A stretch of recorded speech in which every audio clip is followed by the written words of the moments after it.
Merci Pierrot d'avoir accepté notre invitation dans Être humain. Avec grand plaisir. Plaisir partagé. On a une question qui est la question traditionnelle, la première question traditionnelle dans la série documentaire Être humain. Quel est ton premier souvenir d'enfance, le premier événement que tu te souviens? Oui, je m'en souviens très très bien.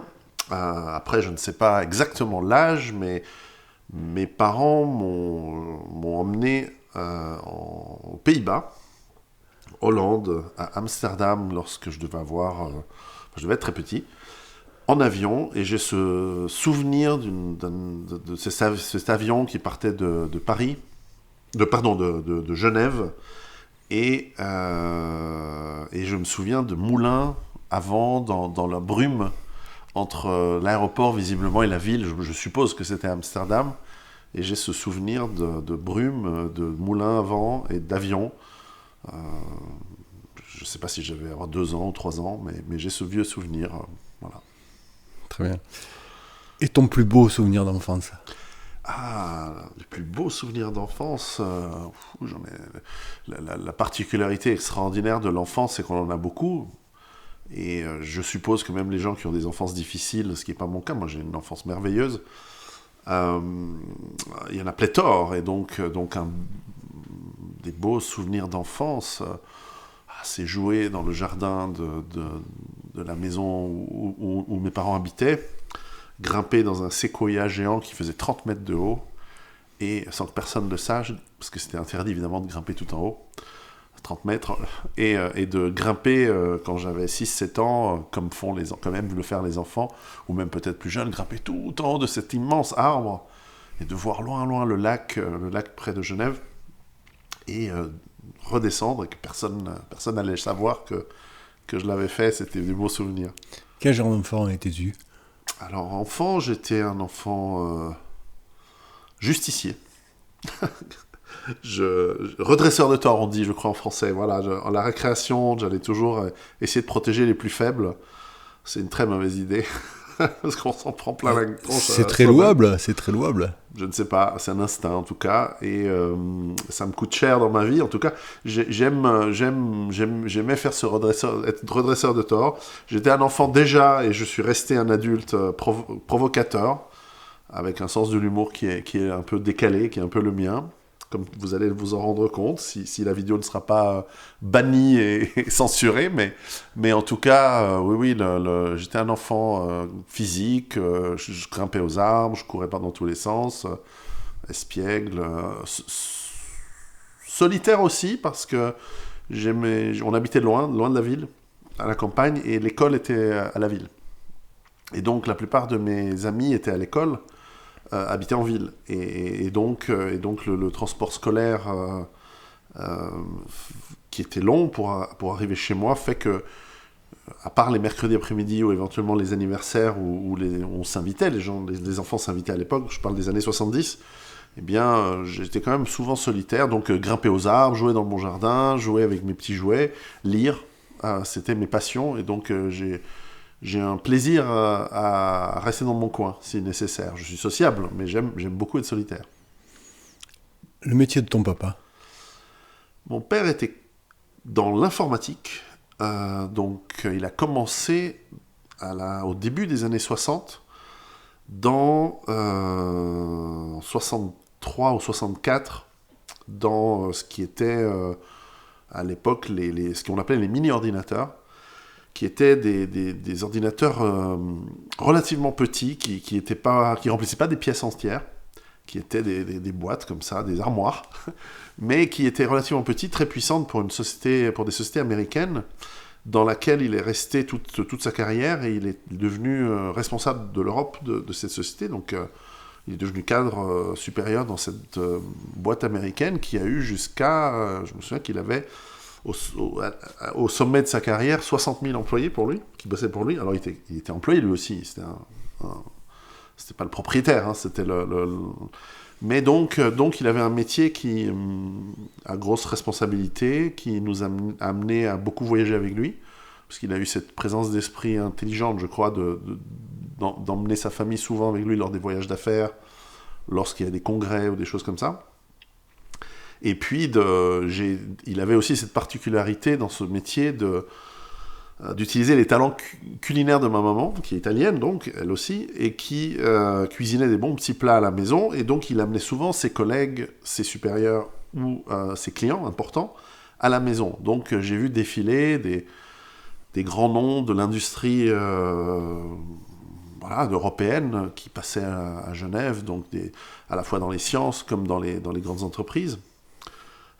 Parce que dans ce métier, la relation elle compte, et donc comme tout le monde aimait bien la cuisine de ma mère, c'était une petite touche d'humanité dans un monde d'informaticiens et de techniques.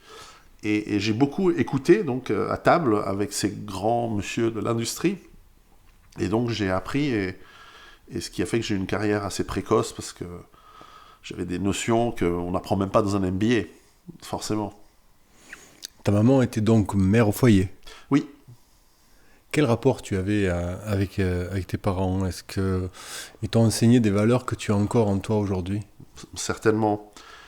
Les rapports avec ma mère sont simples. Elle est une mère au foyer, elle est très attentionnée et qui soigne tous les maux par la gourmandise. Ce qui a des effets chez moi dans la gestion de mon stress, de compenser par la nourriture.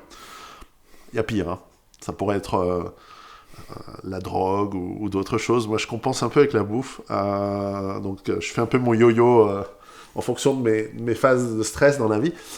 Et on a un rapport un peu... pour moi, la vie, c'est autre chose. C'est la philosophie, c'est la culture, la connaissance, etc. Alors elle, c'est... Quand j'arrive chez elle, comme je ferai ce soir, la première chose qu'elle va me dire, et j'arriverai à minuit ce soir, parce que j'aurai pas le temps d'aller jusque chez moi, donc je m'arrête à Genève chez elle. La première chose qu'elle va me dire, c'est bon, est-ce que tu as mangé ? Est-ce que tu as bien mangé ? Oui, non, mais est-ce que tu veux que je te fasse à manger ? Ça va être à minuit, elle va me dire ça. Mais la cuisine, c'est une forme de philosophie aussi. C'est presque. La cuisine, c'est de l'amour. Voilà. C'est de l'amour. C'est l'art suprême. On arrive à conjuguer les 5 sens dans la cuisine. Mais c'est rigolo parce que moi je vais lui dire, mais c'est minuit. Et la deuxième chose qu'elle va me dire, elle dit, est-ce que tu veux que je fasse une lessive ? Parce que probablement tu as des affaires sales dans tes valises. Je dis oui, mais non, mais c'est bon, j'ai une... Tu as encore quelque part resté son petit garçon ? Et absolument. Et pour une mère italienne, tout homme a toujours 4 ans. Et c'est assez terrible. Du côté de mon père, malheureusement, il n'est plus là, donc forcément, on ne peut plus avoir de conflit, mais c'était assez conflictuel parce que c'était quelqu'un qui, je pense, n'était pas un bon pédagogue. Et il a essayé de me transmettre énormément de choses, mais très brutalement. Et donc, j'en suis à la fois reconnaissant, puisqu'il m'a transmis des connaissances, des compétences, le sens de la rigueur. Mais simultanément, si je devais finir une année en étant premier de classe, par exemple, à l'école, parce que j'avais une pression à la maison pour être premier, il fallait être premier, à tel point que j'ai sauté des classes régulièrement. Si à la fin de l'année j'étais premier, il disait « Ouais, bon, franchement, t'aurais pu mieux faire. » Donc au bout d'un moment, il y a un côté démotivant qui se met en place, parce qu'en fait, on sait qu'on ne sera jamais à la hauteur. Et donc on cherche à se développer, à s'épanouir, à se chercher, à se trouver soi-même, surtout à l'adolescence, finalement sur d'autres champs. Et puis il y avait ce côté assez rigolo, je me souviens, parce que je suis en train d'écrire là-dessus, où lorsque, par exemple, on regardait des films comme James Bond, des films de James Bond à la télé, début des années 80. Il y a forcément, à l'époque c'était Roger Moore ou Sean Connery, il y a forcément un moment où il embrasse l'espionne soviétique ou la femme du méchant, n'est-ce pas ? Et qui va coucher avec, et donc elle va lui révéler les secrets de l'intrigue, et donc c'est un moment clé dans le film, et j'aime beaucoup le cinéma, donc pour moi les films sont intéressants, et systématiquement il éteignait la télévision à ce moment-là. Et parce que ils étaient prudes, c'était l'Italie, on montre pas les gens qui s'embrassent, et puis peut-être qu'ils vont aller au lit, alors que c'était très innocent ces films-là. Aujourd'hui, on passe à autre chose. Alors évidemment, c'était hors de question de regarder des films français où les actrices étaient toujours à poil, selon eux. Donc c'était que des films américains, etc. Par exemple. Donc il y avait ce mélange de grands. C'était un grand monsieur qui a fait une grande carrière, parce qu'ils sont partis de rien. Hein. Mes grands-parents, c'est des ouvriers.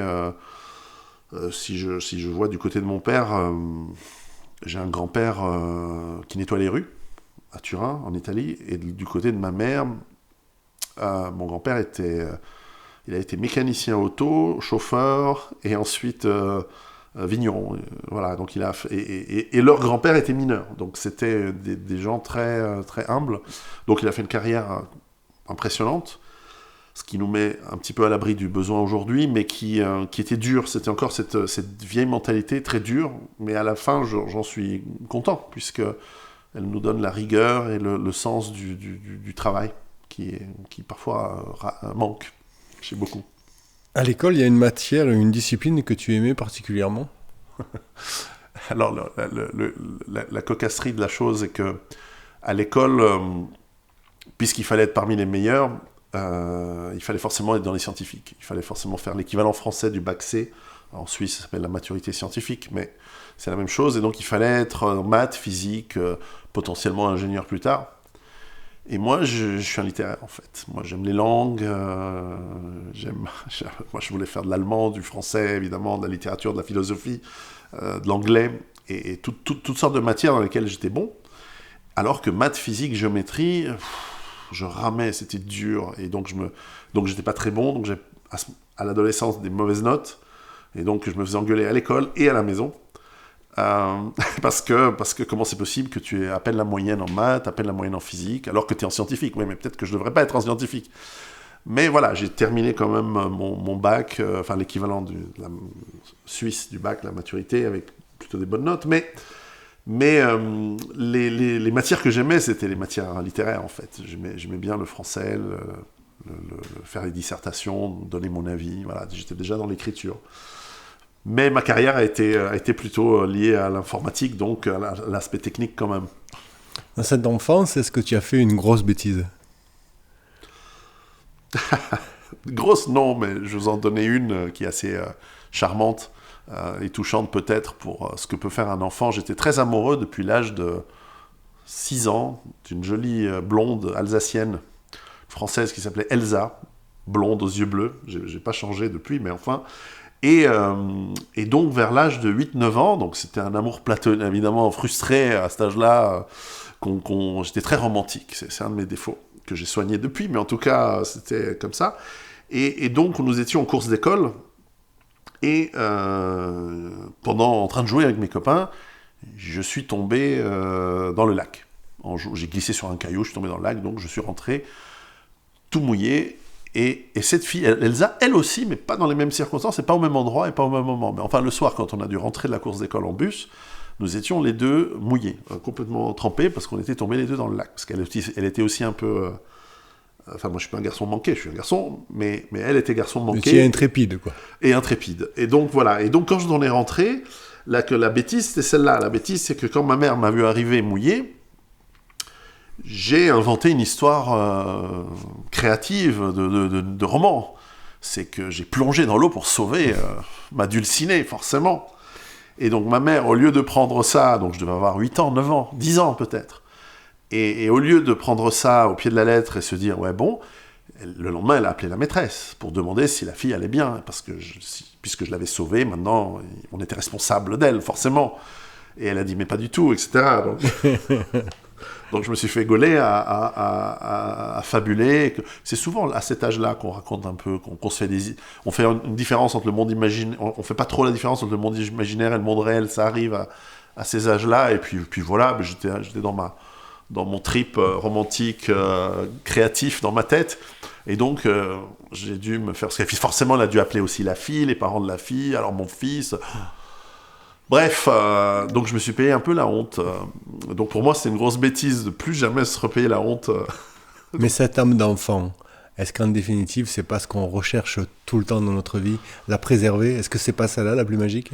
C'est ce qui est magique. Hélas, la vie, elle nous soigne malheureusement assez durement de ce genre d'illusions. Mais vous avez raison, c'est certainement un grand luxe de pouvoir la garder. Et peut-être que dans l'écriture, je garde un petit peu de ça. Très bien. Tu aurais aimé faire quel métier quand tu étais petit? Alors, petit. Quand j'étais tout petit... À part sauveur de jeunes filles dans les lacs? Mais c'est lié, en fait. Ah, d'accord. Et redresseur de tort, hein, c'est lié. Quand j'étais tout petit, on regardait, ma génération regardait dans les milieu des années 70, fin des années 70.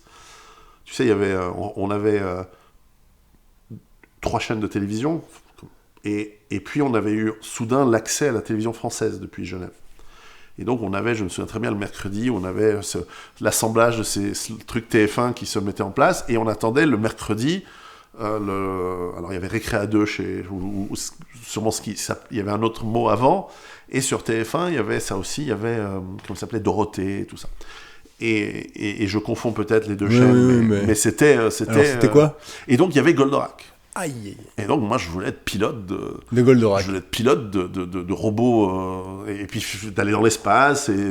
Et donc, j'ai toujours cette passion d'utiliser la technique pour aller sauver l'humanité, aller dans l'espace, faire des colonies, des trucs comme ça. Enfin, j'étais en plein dans cette idée de science-fiction et d'avenir, idée qui a été frustrée lorsque je vois que en fait, tout ce qu'on a développé comme technologie, Internet, c'est pas mal, mais on a fait du Viagra, des solutions contre la calvitie qui ne marchent pas.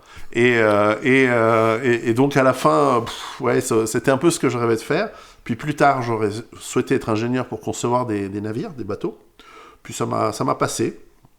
Et puis ensuite, je suis retombé sur l'idée de faire du fric.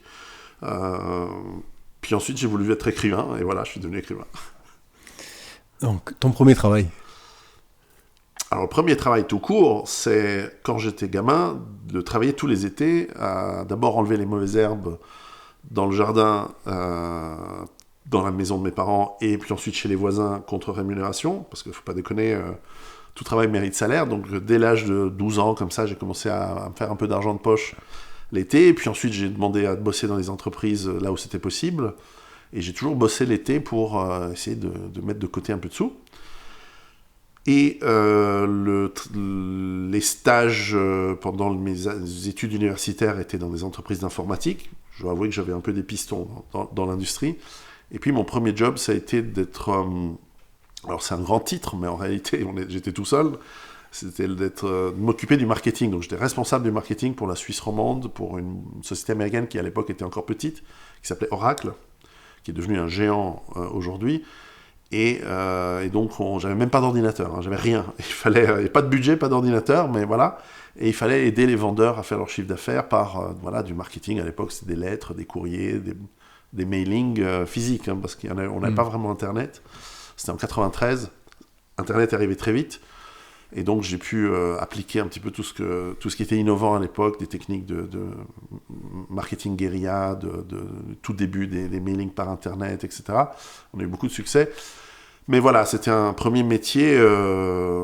Voilà, donc le marketing, c'est en fait mon métier, si on veut, à la base. Ça t'a plu, le marketing ? Oui, car c'est un défi, parce qu'on a un objectif à atteindre qui est une certaine part de marché ou un certain chiffre d'affaires de vente. C'est pas toi qui le fais, c'est les vendeurs. Et toi, tu dois c'est du coaching, leur ouvrir la route. Plus que du marketing, c'était pas du coaching quelque part, non ? Un peu, non ? Il y a de ça, mais enfin, il y a aussi du travail corps à corps avec le marché, puisqu'il faut réfléchir à son canal de distribution, il faut réfléchir à comment on présente les produits, c'est les fameux 4P, hein, produit, placement, promotion, publicité, enfin, voilà. Comment est-ce qu'on va faire en sorte qu'un produit trouve sa clientèle et que la force de vente multiplie l'effort et qu'on arrive à faire nos objectifs de chiffre d'affaires, nos objectifs de part de marché.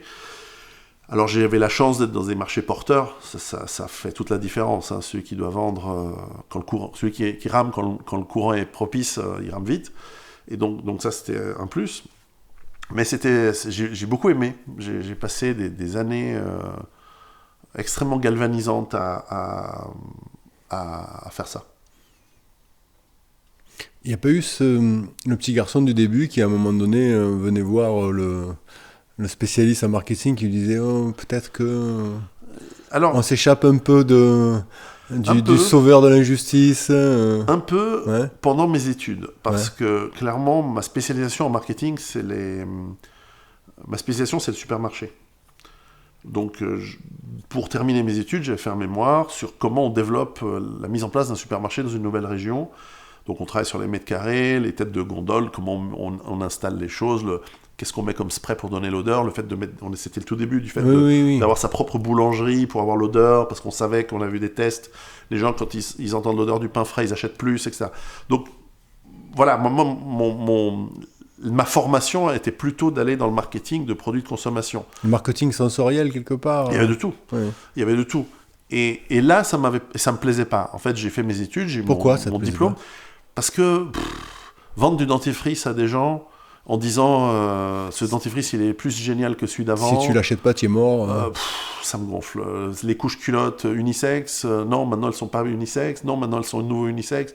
Innovation, machin, kératine dans ceci, dans cela, ou bifidus, pas bifidus. Enfin, au bout d'un moment, c'était tellement bullshit. Et en plus, tu es obligé de faire semblant d'y croire. Parce que quand faut faire, tu vois, c'est un travail d'équipe.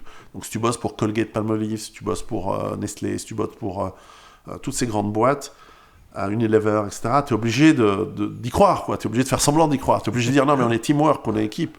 Donc tu vas pas dire non, mais attends, il y a 10 ans, on vendait ce qu'on maintenant on va revendre comme étant de l'innovation avec les pubs, les campagnes, parce que les gens ils ont oublié qu'ils achetaient déjà des couches culottes unisex il y a 10 ans, mais maintenant, après les couches culottes genrées, maintenant, tiens, les LGBT, ils n'ont pas pensé à ça, là. Je suis curieux de voir comment ils se dépatouilleraient dans cette histoire-là, parce que là, c'est pas une question d'identification pour les couches culottes. Enfin, bref. Donc... il faut inventer la multicouche binaire. Voilà. Donc, quand j'ai cherché mon premier boulot, j'ai eu 2 offres. Une chez Dupont de Nemours, donc, ce qui n'est pas si mal, hein, c'est des produits quand même industriels, et Oracle des logiciels. Et je me suis dit, non, mais le logiciel, c'est plus business, quoi. Et on ne va pas aller voir la ménagère en lui disant est-ce que tu veux un truc qui lave plus blanc que blanc Donc, le logiciel, il y avait un détachement par rapport au public qui fait que je n'avais pas l'impression de vendre des conneries. Voilà. Tu as gagné beaucoup d'argent de ces années-là ? Beaucoup, c'est un grand mot, mais j'ai bien gagné ma vie. Oui. Ouais. Tu peux le chiffrer, tu sais en fin de carrière, c'est-à-dire quand à l'âge de... disons qu'à 27 ans, j'avais mon premier million. Ouais. Parce que entre le salaire et l'investissement de mon salaire dans les actions de la boîte qui marchaient très fort, etc., ça a été la baraka, comme on dit. Et pour donner une idée du salaire, en 2011, quand j'ai arrêté de bosser, j'étais à 25 000 par mois. C'est dire à quel point ce que j'ai sacrifié pour écrire des bouquins qui rapportent une fraction minuscule de tout ça. Mais j'avais mis de côté ce qui me permet de grignoter mon épargne un petit peu et d'avoir vécu maintenant 15 ans sans avoir besoin de travailler dans ce domaine-là. Qu'est-ce que ça fait d'être millionnaire, en fait ? Est-ce que ça t'a changé quelque part ? Alors j'ai envie de dire pas grand-chose, mais c'est faux, parce que l'argent n'est qu'un... Quand on en a plus que nécessaire, ce n'est que des chiffres sur un relevé de compte en banque. Mais est-ce que ça pousse pas, excuse-moi d'interrompre, à acheter des choses qui sont inutiles, de satisfaire l'impulsion d'achat pour des... Oui, bien sûr. D'ailleurs, ma définition de la richesse, c'est de ne pas compter quand on achète quelque chose. Et je compte toujours, en fait. Donc je suis pas riche. Parce que je compte toujours quand je peste quand je vois les prix du TGV. On est dans une inflation galopante en ce moment. Donc forcément, je peste quand je vois les hôtels, les avions, tout qui est en train de monter de manière très rapide. On est à 25% d'inflation réelle aujourd'hui en Europe. Bon poids. Bon poids, je pense. Voilà. Et donc j'ai pas cette sentiment. En revanche, comme je disais tout à l'heure, lorsque vous êtes au-delà de ce que vous avez besoin, ça ne devient plus est-ce que j'arrive à la fin du mois ou pas. Ça devient est-ce que ça a monté ou pas. Parce que vous investissez cet argent en bourse. Pour certains, c'est l'immobilier. Pour d'autres, c'est d'autres investissements. Et moi, c'était plutôt la bourse. Donc, dans les années 90, ça avait flambé. Et donc, il y a des moments d'euphorie, de comportements euphoriques qui peuvent venir en place quand ça monte. En revanche, quand en 2000, il y a eu l'effondrement de cette bulle Internet, de ces dot-com qui se sont effondrés, là, j'ai perdu beaucoup d'argent. Et là, il y a eu un effet de déprime, de dépression qui se met en place. Et c'était bien de faire ça donc, à 29 ans.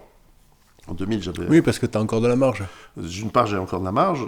Et surtout, à un moment, je me suis réveillé en me disant, mais attends, tu es en train de pleurnicher. L'année dernière, tu étais euphorique. Tu allais en vacances à Courchevel avec tes potes, champagne, tout ça, parce que tu avais investi dans une société 30 000 balles et à la fin, il y avait 3 millions en 6 mois. Parce que la bourse, elle peut faire ce genre de choses. Hein, on est très malin. C'est du travail, hein, c'est pas le casino. Quoique. Mais en revanche, quand tu perds ces 3 millions, et toi, tu déprimes, et à la fin, tu te réveilles un jour, puis tu dis, mais au fond, je les ai jamais palpés. J'avais 30 000 balles au début, maintenant j'ai 0. En fait, j'ai perdu 30 000. C'est pas la fin du monde. C'est 3 mois d'épargne. Donc, pourquoi je déprime? Et pourquoi j'étais euphorique? Donc, c'était une bonne leçon. Et c'est pour ça que j'ai tout vendu, j'ai acheté de l'or. Valeur refuge. Valeur refuge. Et puis, je suis bien tombé. Et après, j'ai vendu l'or pour m'acheter ma ferme. Donc, voilà.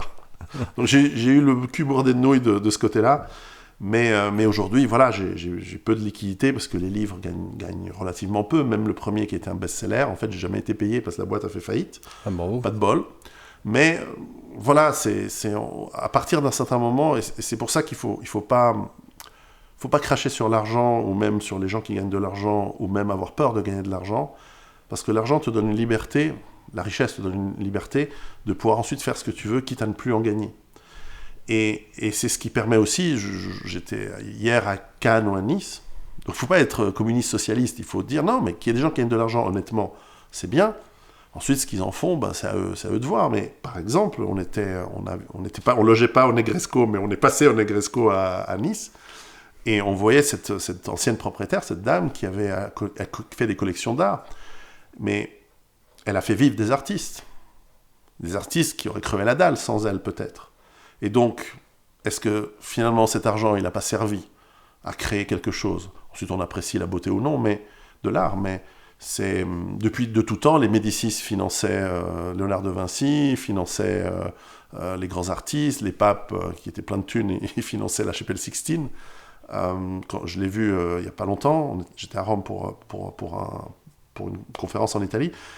Et je suis passé la voir, longue queue, faut se lever tôt le matin pour aller la voir. Mais quand on voit la chapelle Sixtine, on se dit, ouais, ça valait la peine d'accumuler toute cette richesse pour financer ça, parce que c'est un truc qui est beau, qui nous dépasse, qui nous transcende. Donc tout ça pour dire que l'argent, faut pas cracher sur les gens qui gagnent de l'argent. Il faut leur mettre une pression sociale, pour leur dire, fais pas n'importe quoi avec. Mais c'est dépensé de toute façon. Donc... voilà. Après, il y a des psychopathologies dans l'accumulation à outrance. Ça existe aussi.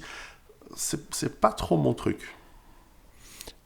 Ça s'est arrêté. Tu as eu la crise des subprimes, si j'ai bien compris, qui a fait que tu as pu mettre de côté, mais tu as perdu tout, en gros, tous les actifs. Disons que j'ai toujours joué en bourse ce que j'étais prêt à perdre. D'accord. Et donc, j'avais mis de côté quand même de quoi pour vivre dans une maison qui m'appartient. Un appartement à l'époque. Et puis, je me suis marié, j'ai fait des enfants. Et donc, là, je me suis plutôt préoccupé de leur éducation et j'ai commencé à lever le pied au niveau du travail. J'avais entre-temps monté une société en 99 que j'ai vendue en 2005, ce qui m'a amené un peu de cash flow. Kilos de beurre dans les épinards. Mais ça m'a permis aussi de passer du temps avec mes enfants à partir de ce moment-là. Donc, par exemple, après avoir vendu ma société, en 2005, j'ai bossé dans des jobs qui étaient très faciles pour moi. Ce qui faisait que je pouvais les faire en 2 heures par jour et j'étais déjà en remote. Je bossais plus chez moi.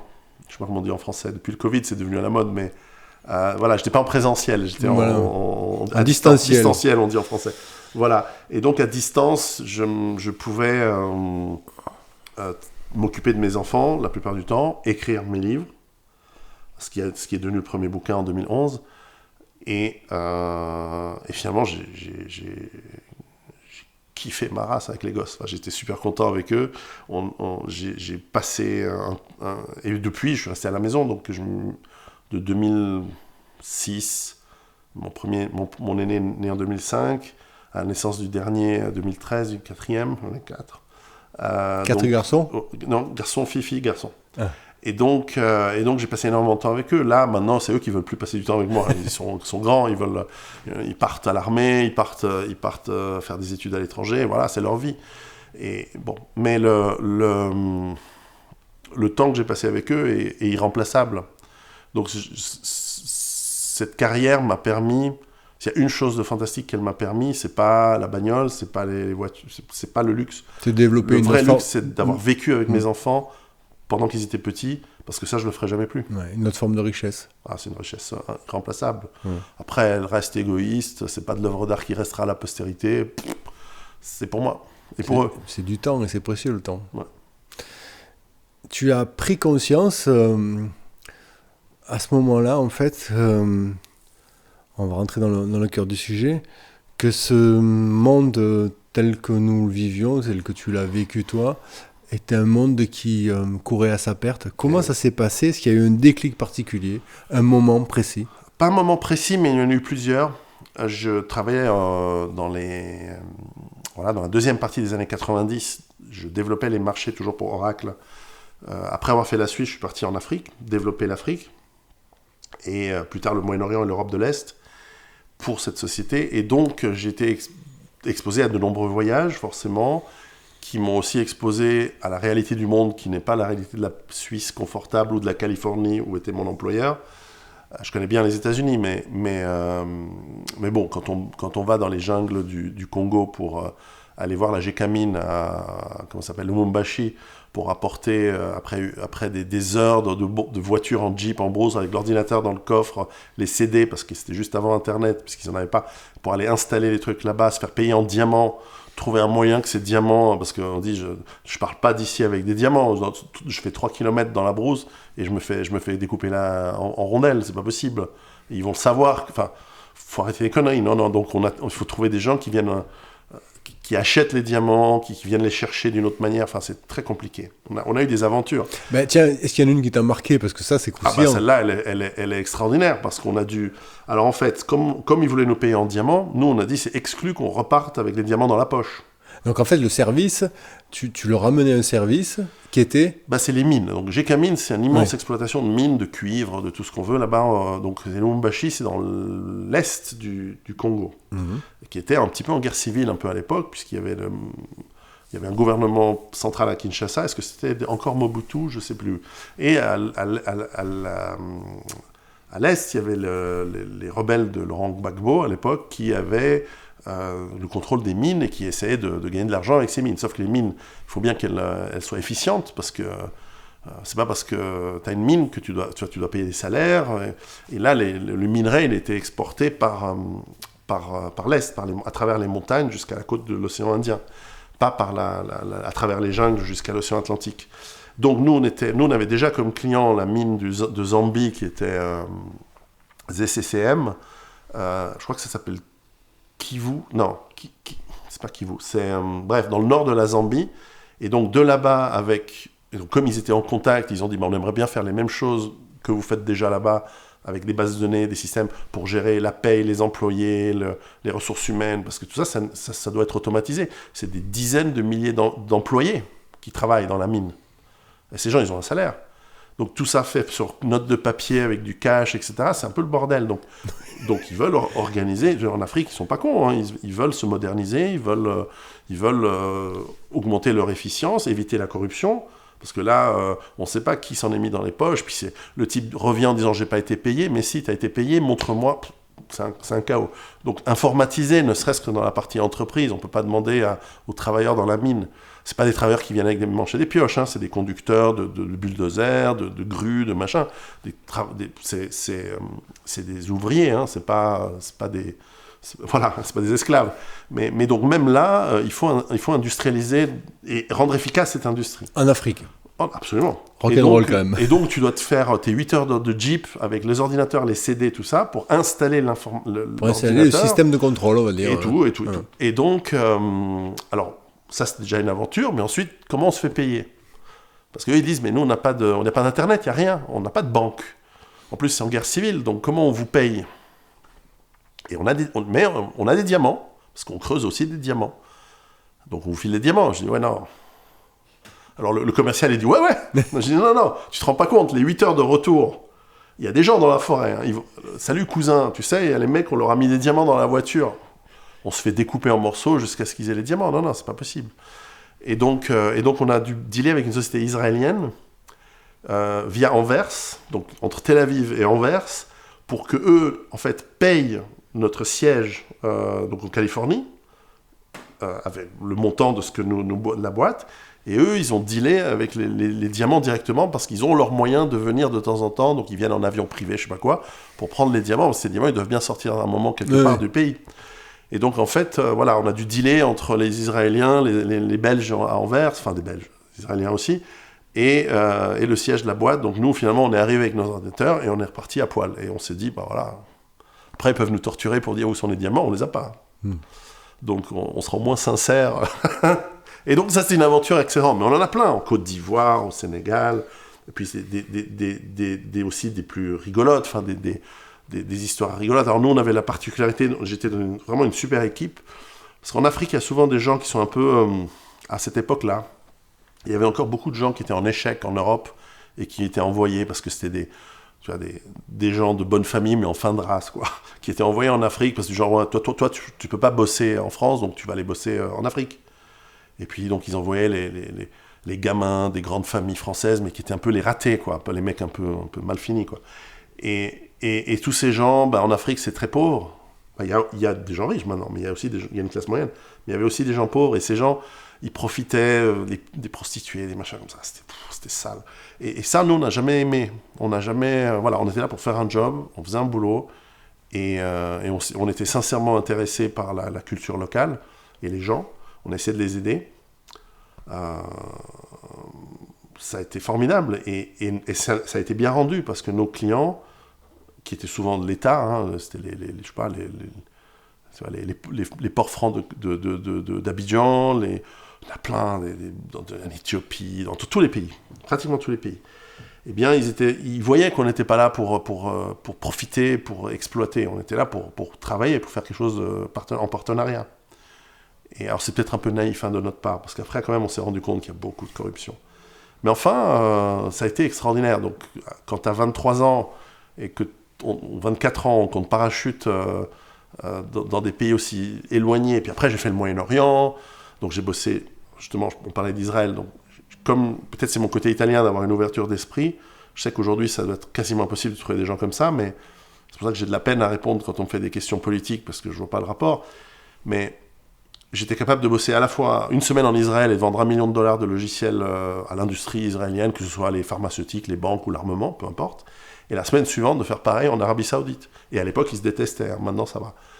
Et Dubaï, voilà, j'ai même été en Irak pendant la guerre, en 2005. Mais voilà,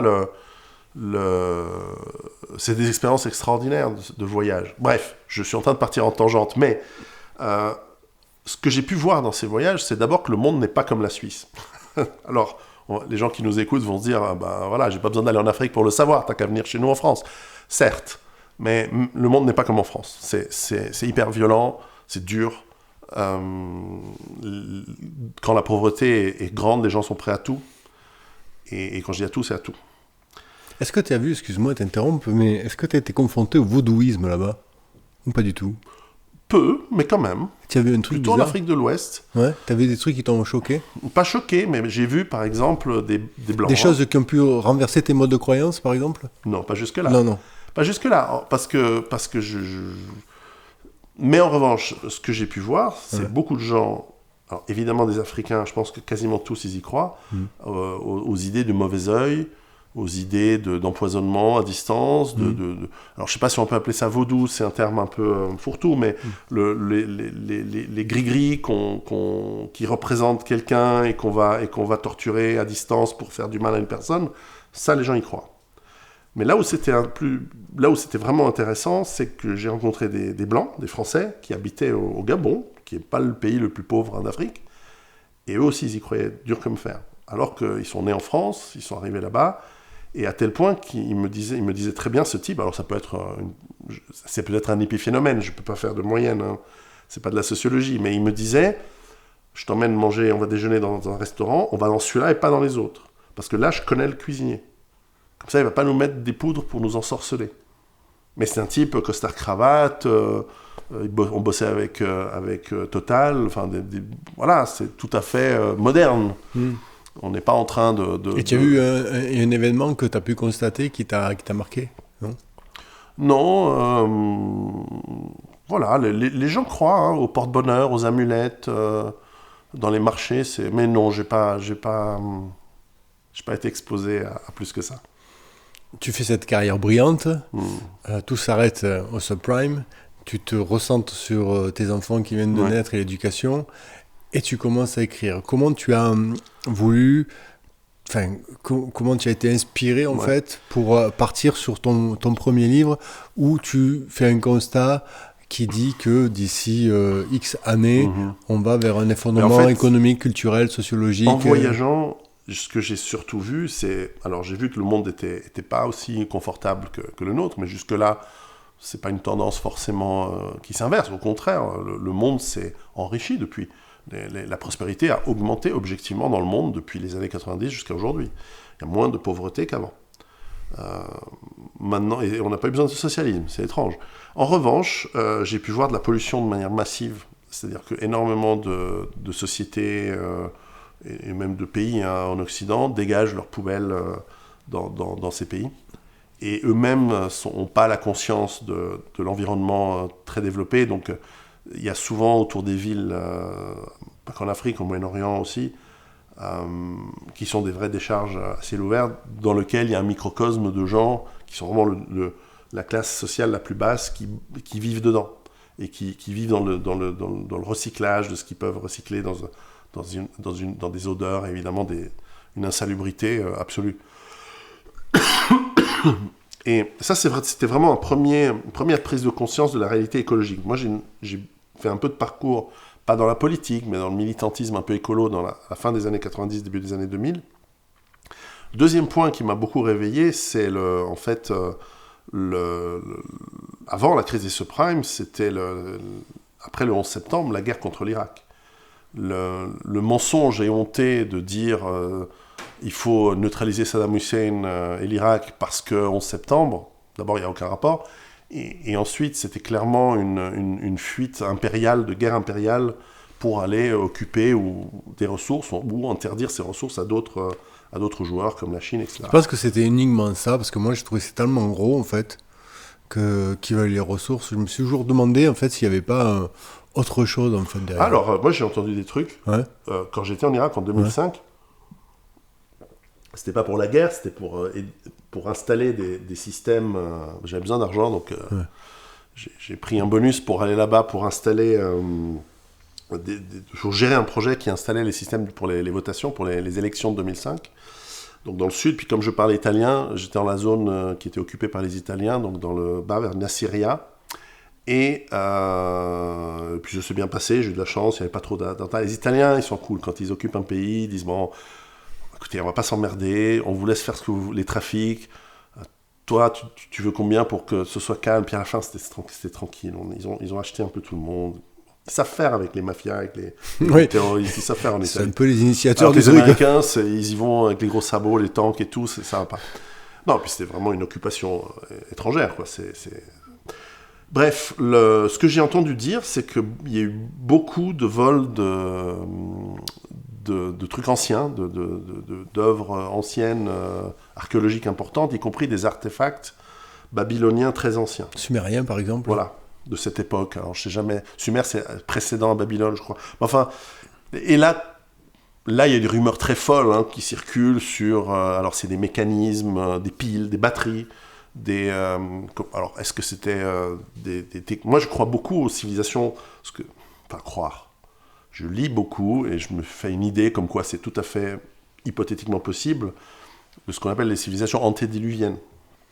Et c'est très logique, on pourrait discuter. Donc, Graham Hancock m'avait beaucoup influencé dans les années 90. J'avais lu son premier bouquin qui s'appelait Fingerprints of the Gods, je crois. 99, je l'avais lu.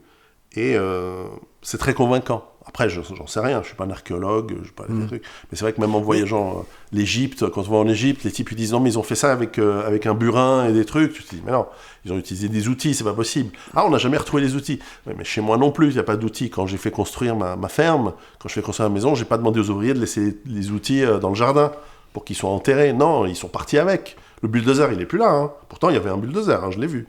Bref. Donc, et puis il y a une forme d'intuition aussi, quelque part. Oui, il y a eu... Parce que le monde fonctionne par cycle de catastrophes.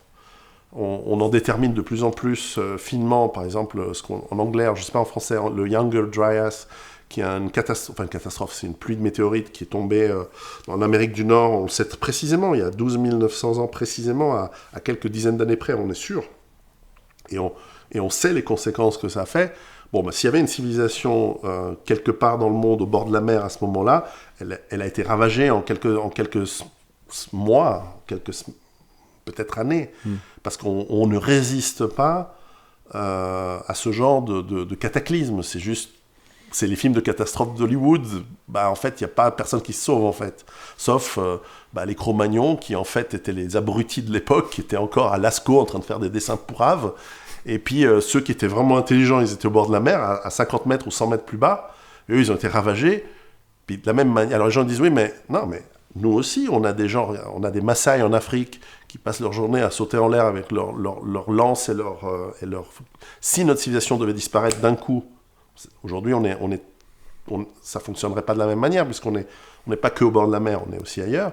Mais si on devait disparaître et qu'on retrouve des Maasai, est-ce qu'on dirait ah ouais, mais autour de 2020, 2030, en fait, les humains, ils vivaient comme ça, avec des boucliers, ils étaient qu'au Kenya. Non. C'est juste qu'on a... Bref, donc c'est très possible qu'il y ait d'autres choses. Donc la question, c'est pas est-ce qu'on y croit ou on n'y croit pas. La question, c'est est-ce qu'on fait du travail là-dessus. Bref, en Irak, j'ai entendu des rumeurs comme ça, mais je peux pas les étayer. C'est presque, ça fait rêver.